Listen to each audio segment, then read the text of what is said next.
կատարյալ սերը վանում է երկյուղը, ասում է Հովանես Ավետարանիչ։ Դրանով չէ մեզ սովորեցնում Հովանես Ավետարանիչը, որ վախը սիրո թշնամի է, խավարը լույսի թշնամի է, որտեղ որ լույս կա, այնտեղ խավար չկա, որտեղ որ սեր կա, վախ չկա, հա։ Հենց չարի նպատակն ինչա, որ մի հատ խավար բերի, մութ բերի մեր մտքում, մեր սրտում, մի հատ որ լույսը ծածկի, հետո մեզ վախեցնի։ Երբ որ վախեցնում են, դու սիրուց հավատքից հեռանում ես,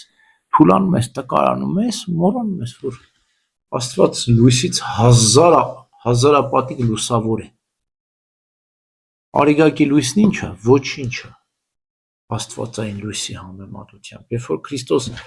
Թաբոր լեռան վրա պայծառակերպվեց, ասում է, նրա զգեստները սպիտակ եղան, ասում է, արեգակից էլ լուսավոր էր։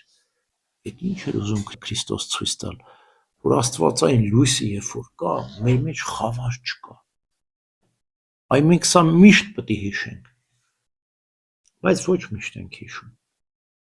Եվ հենց դու մոռացար Աստվածային լույսի, Տիրոջ ներկայության, Տիրոջ պահպանության մասին, կամ այս այն մառախուղը տեսել եք, Տաթևում շատ է լինում, ձորից է ցելնում, գալիս է, մեկ էլ մի վայրկյան կարող է ասես դու հայտնվես մթության մեջ,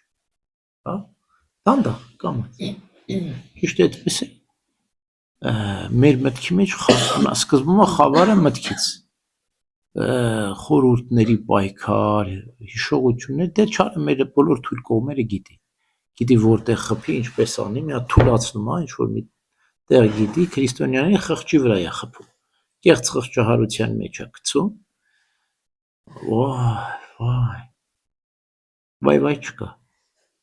մենք չենք խղճահարվում, կեղծ խղճ, մենք պետք է հասկանանք, ինչի պետք է խղճահարվենք մենք, հա, չենք խղճահարվում, այդպես մառախուղը բերում է մեզ վրա, հետո սկսում է տիրել մեզ, վախեցնել, այսինքն լույսը հեռացնում է, որ հետո վախի մեջ գցի, մենք էլ պետք է հասկանանք, որ վախը խավար է, խավարի դեմ սրով չես պայքարում,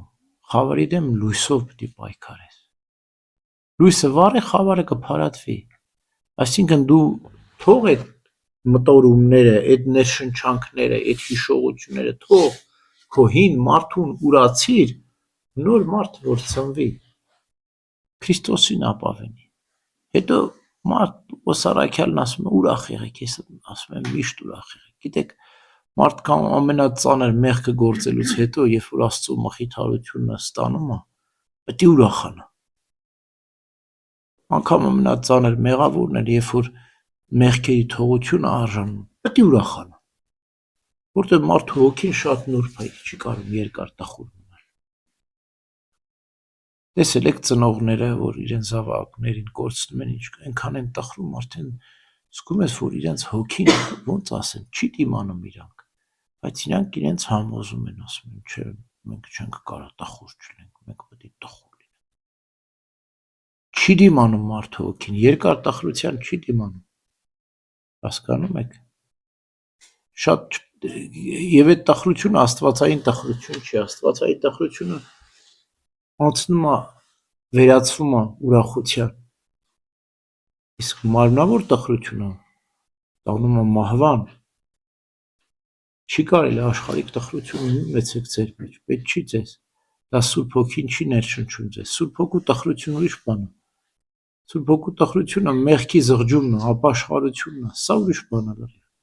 Հետո մխիթարվում ես, ուրախանում ես։ Միշտ ձգտեք ավելի շատ ուրախանալ, քան տխրել։ Իհարկե իրական ուրախության մասին է խոսքը։ Քրիստոսով ավելի շատ ուրախ լինել, քան տխուր։